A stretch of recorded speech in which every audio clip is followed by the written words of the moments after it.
I will talk about breeding strategies as an essential part of dog breeding. And the modern dog breeder is facing a lot of challenges. We already saw in all the presentations we had this morning, and one is about DNA testing. Which DNA test makes sense for my breed? And what about line breeding? We were talking about line breeding and inbreeding before. Is it good? Is it bad? Is it the cause of all evil? What is it about the costs involved in breeding? Will I be able to afford to be a breeder in the future? Which health screenings do make sense in my breed? Which are affordable? Which are sensible? Why is it suddenly wrong to breed like my parents and grandparents did? Is there something new knowledge involved which I should apply in breeding? How can I hold my ground against backyard breeders? This is what we heard before from Sean, I suppose. So this is another strong issue with responsible breeders.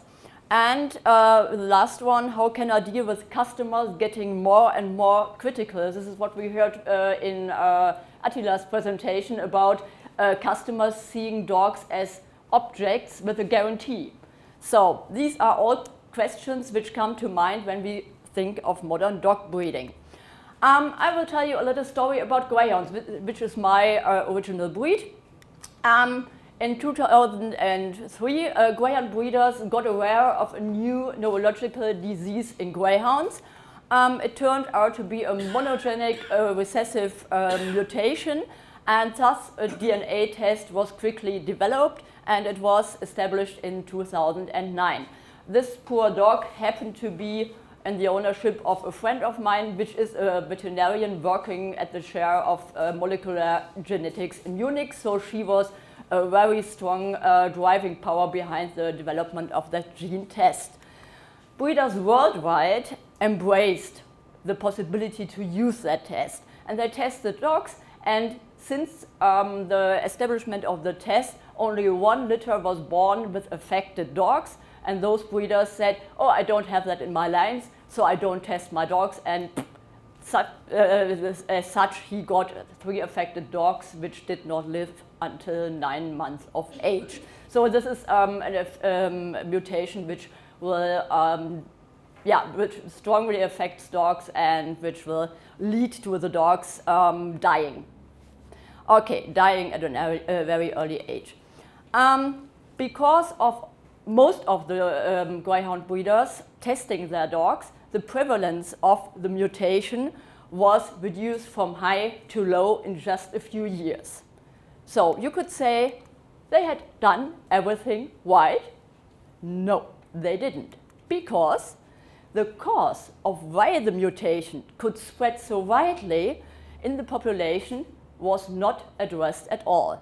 Heavy inbreeding over 100 years in a rather small population, and the use of popular sires was not addressed at all. And because breeders had no guidance on how to use the test in a sensible way, they literally just eliminated all the carriers and all the affected dogs, and so they limited a small gene pool to be even smaller. And because breeders only focused on neuropathy, the disease we are talking about, and they did not take other conditions into account, which are also present in our breed. We have a lot of problems. We have cardiac diseases, we do have disc prolapse, we do have a lot of autoimmune diseases in our breed.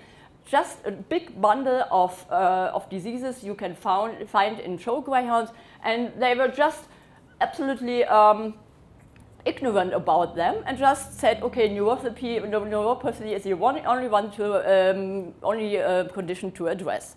Okay, this was bound to happen. Since August 2017, we know of another severe neurological disease in show-type greyhounds.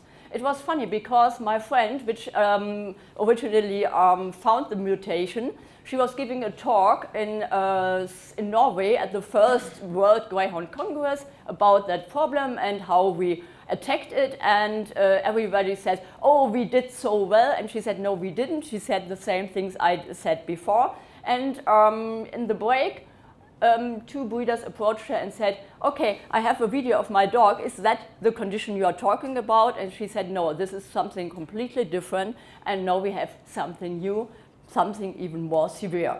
This time it is not simply a monogenic recessive mutation, but a more complicated way of inheritance.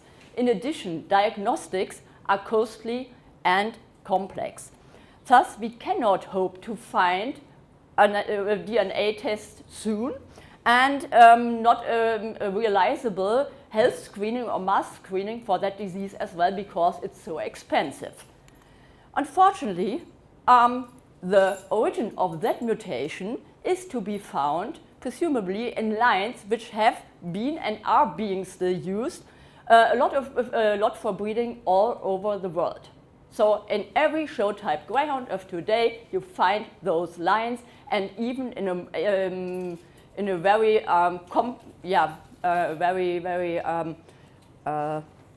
whatever. You find a lot of those genes in every show type greyhound. Okay. What was the problem? The problem was they had no breeding strategy. After the wake-up call with the first neuropathy, the breeders carried on like they did before. They bred like before, they inbred like before, they used the same males over and over again, and they threw out all carrier and thus narrowed the gene pool even more. Okay, what is a breeding strategy? A breeding strategy involves a lot of things. The first thing is a person in charge. You need a person in charge, a person who can just handle that. The person in charge needs to compile data. The data will provide critical points and will maybe provide some tools how to diagnose the problem and how to treat or remove the problem. Then you have to consider the impact a breeding strategy will have on your breed, on the population and on the affected individuals. Then you have to consider expenses for the breed club, for marketing and communication, and for provision of data. You have to take measures, and you just have to take a look at the interdependency these measures will have with other measures. Then you have to ensure the compliance of breeders and the compliance of normal dog owners. And you have to have a time schedule in order to have time and landmarks when, or milestones when you have to review your strategy. And you have, of course, to have a plan for the implementation of measures, and you have to control and review the results and your measures. And of course, every 4 or 5 years, you have to do a complete review and maybe adapt the measures or find new things or get rid of old measures, whatever. But you have, this is a work in progress. You have to review and you have to adapt all over again.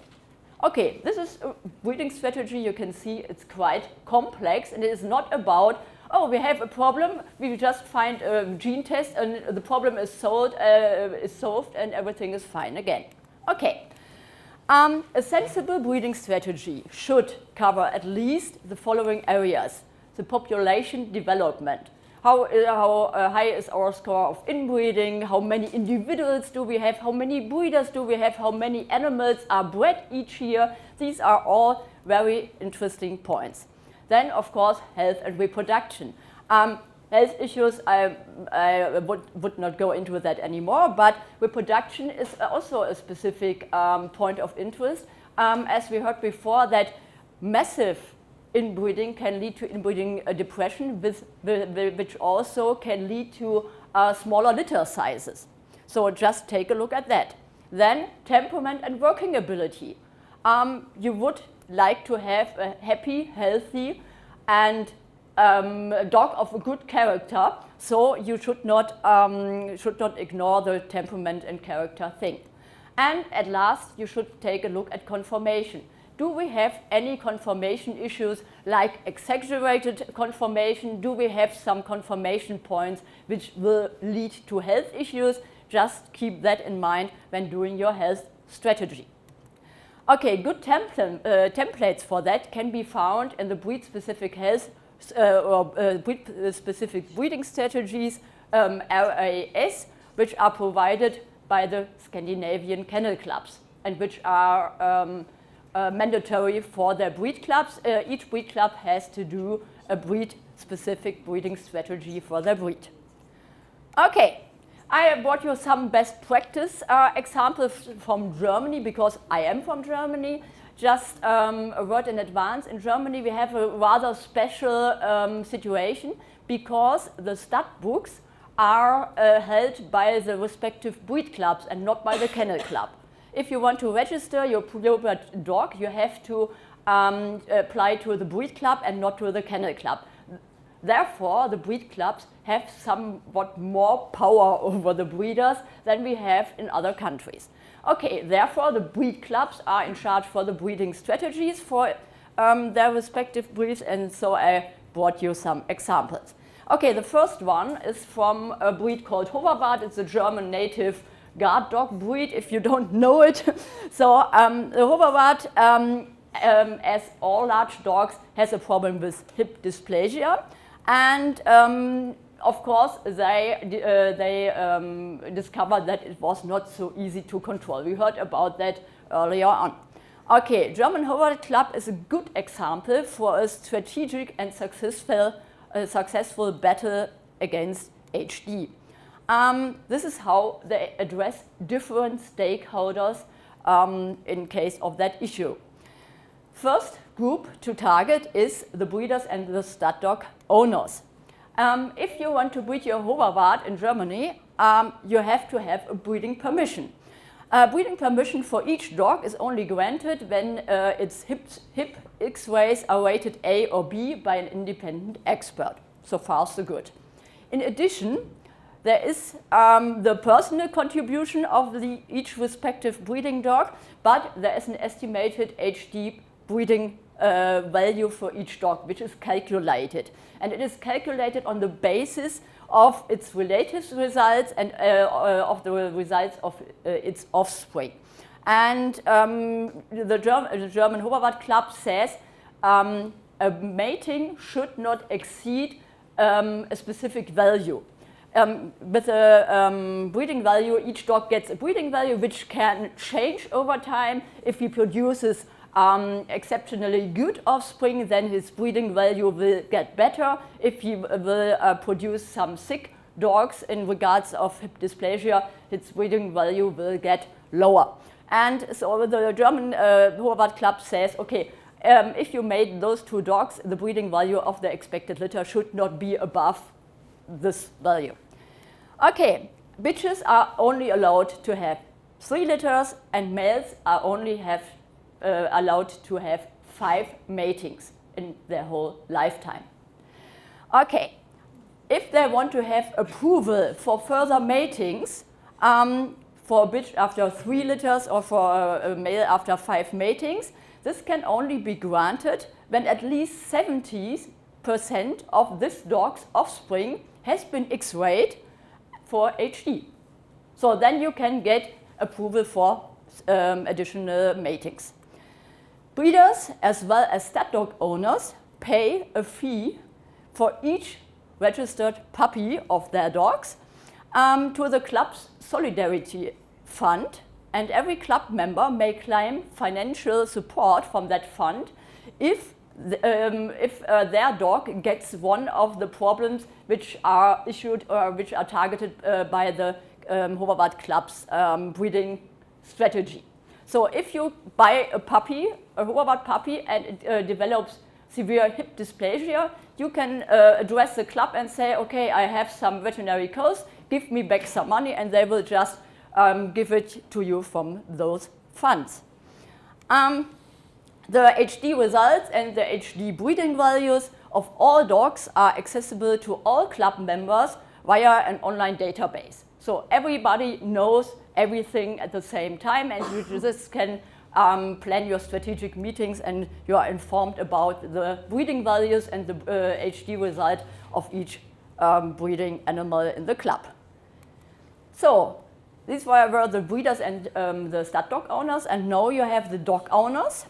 Dog owners are addressed even before they buy a puppy. If you are interested in a puppy and you get to a breeder, one of the first things the breeder tells you is that they expect you to X-ray your puppy once it is 1 year or older.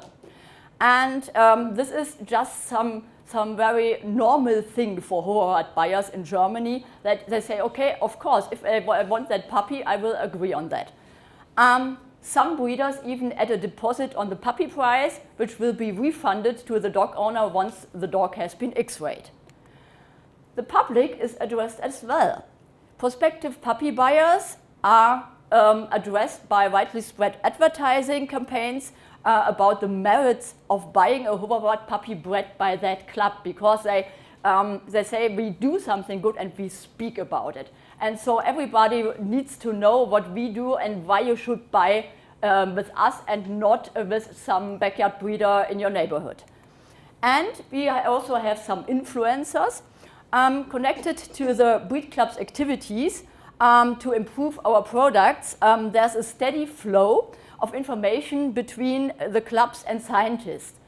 So we have a lot of veterinary research going on in Hoverwarts, and this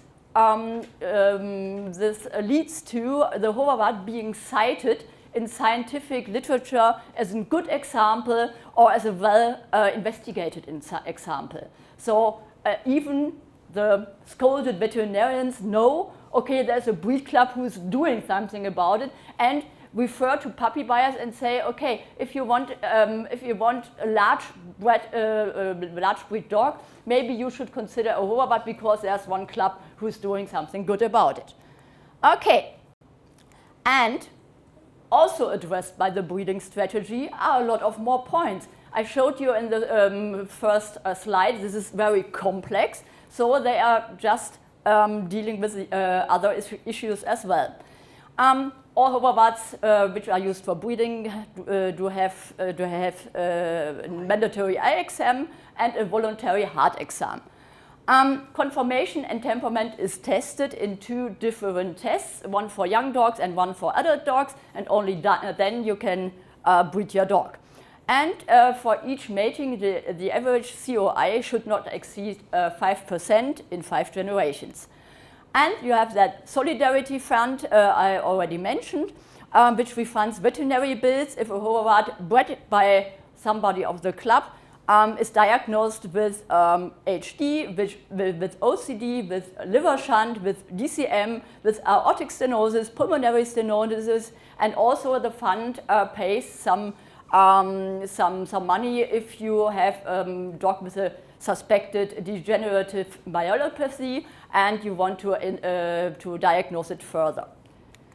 And breeders get a discount if they discount on breeding fees if they sell their puppies to already existing club members, or if they sell to people which are becoming club members in the process of purchasing that puppy. So we will have always some new club members just found by the breeders.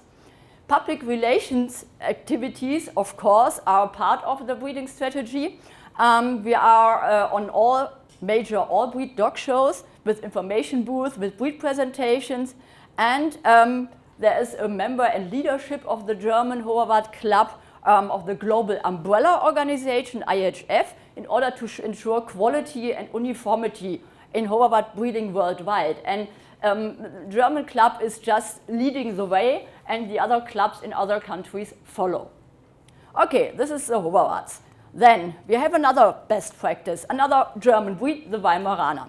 The Weimaraner has a problem because the Weimaraner is very popular with the general public because of its looks, but it is not a dog for everyone. So German gun dogs are well reputed all over the world. Especially German pointing dogs are held in high esteem, and are sought after because of their working abilities. This is the result of more than 100 years of selection for performance. Especially Weimaraners are experiencing an ever-growing popularity with the general public who want them as pure pets. And this is a challenge for those people who want to preserve the dog as a working dog. So the German club has some specifics about its breeding strategy.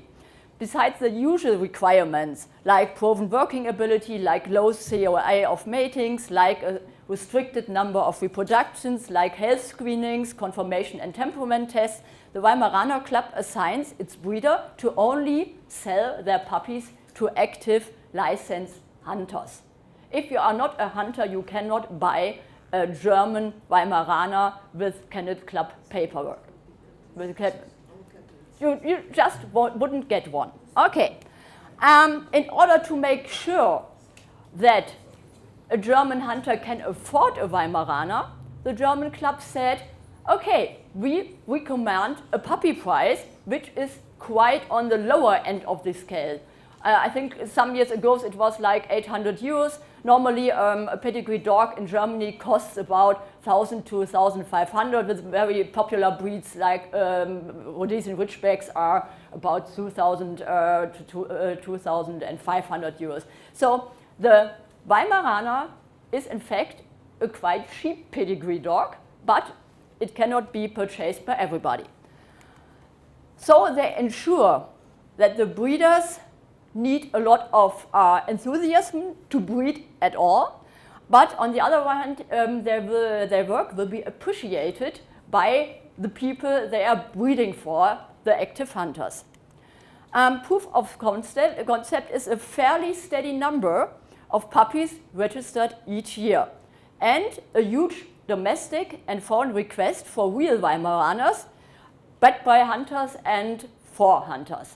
And I know of German breeders which can sell whole litters to South Africa because there are people just buying those dogs saying, okay, we want the real thing. We do not want an American Kennel Club a Weimaraner which will not do the work he is supposed to. We want the real thing. So it works, but this is only a very small group and a very special condition. It does not work for every breed. You cannot do that with normal pet dog or group 9 dog.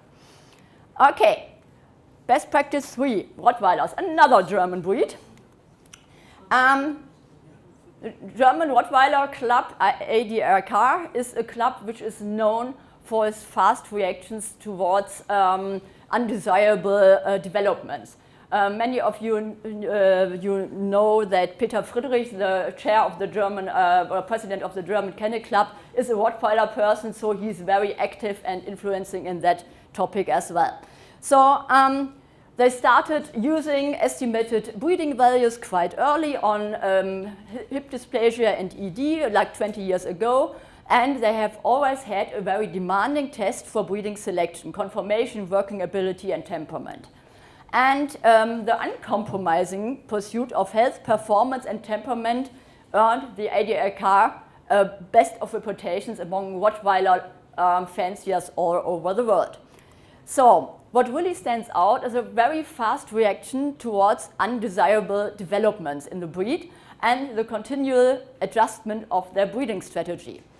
In the year 2000, we had a killing of a boy by 2 pit bull type dogs, and after that the anti-dog legislation just it went nuts. So the Rottweiler Club said, okay, we have to do something about it in order to keep or to still be allowed to keep and to breed Rottweilers. So immediately they changed their temperament test for breeding purposes. And they just started out and now started testing for a more controllable, sociable animal which is confident and has still the working ability, but which is docile to the public. And this is a fact many Rottweiler judges will confirm. I just was talking to a Rottweiler judge and he said, okay, 10 years ago, you couldn't just touch any Rottweiler standing in the ring. Today, this is not an issue anymore. And this is how the strategy worked out. Then we had another undesirable problem. In the last 5 years, many, well, not many, but some Rottweilers with very exaggerated features turned up. They were called Packweilers because they tend to be like brachycephalic dogs. And when the Rottweiler Club in Germany got aware of that, they said, okay, we have to stop it here. And they changed the standard. And they changed the standard in order to make sure that brachycephalic conformation traits are a severe fault in Rottweilers and which are not to be accepted and undesirable. So this is just a quite easy, not easy, but a quite strict reaction, but they just did it like that. As the ADLK is the authority in Rottweilers worldwide, Rottweiler fans here are always, not always, but they tend to agree with that and they will follow the leadership of the ADLK for the good of the breed. So, and then I have an example of good intentions, which was already mentioned by Sean before. Yeah, we do have one club for French Bulldogs in Germany. It's the IKFB. And the IKFB is the only breed club for that breed in Germany. And in contrast of other clubs in charge of brachycephalic breeds, the IKFB was the one who started quite early to target the issue of brachycephalic dogs. They started to fight those problems. They had a lot of tests done in their dogs, and the question is, did they succeed? You already know the answer. They established a long list of breeding requirements, such as DNA fingerprint, DNA test for the D locus. They wanted to sort out dilute bulldogs, as this is not a color normally found in French bulldogs. They have mandatory X-rays of the spine and the tail. They have to have a heart scan with result 0.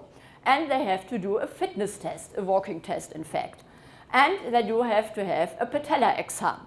So, but this sounds very nicely, and we say, okay, these are a lot of the health issues which can be found in brachycephalic dogs, especially in French bulldogs. It's a good idea, I would say. As a veterinarian, I would say it's a very good idea. So, but what they did not bring in was the breeders, old and new ones. They lost a lot of breeders in that way.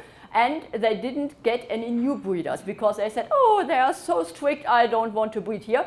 And I can make easy money if I breed bulldogs or French bulldogs and sell them without pedigrees because nobody cares. Everybody wants to have French bulldogs. And so we lost a lot of breeders in that process. And they did fail in informing the public about the advantages of their breeding program. I never saw any advertisement which says, okay, buy from us, we are the good ones. If you want to have a French bulldog with lesser health issues, buy one with a pedigree. They didn't do that. So what happened was what Sean already said. We have, since the revision of the breeding strategy, a number of approximately 200 registered puppies each year. The numbers dropped on average on about 25%. But at the same time, French bulldog became more and more popular as a pet. And this led to a very absurd situation Sean already lined out, with only 210 French bulldogs born in 2016, but at the same time 9,610 French bulldogs being newly registered with Tasso, the German lost pet agency. So the take-home message is responsible dog breeding has never been as complex as today. Breed populations must be considered on a global scale, and breeding requirements or restrictions always have an impact on the gene pool. Therefore, no single measure should be taken, but the bigger picture must be taken into account for the long-term success. Each breed is unique and faces individual challenges. In order to succeed, those must be taken into account, and there's no patent remedy you can apply on every breed. So if you want to learn more, there's something about it on the dog wellness side from the International Partnership for Dogs, as we do have the breeding strategy topic on every health workshop. We had one in Windsor in June, and then I have written an article about that as well, where you can read something about the things I said today. Okay, and then thank you for your kind attention.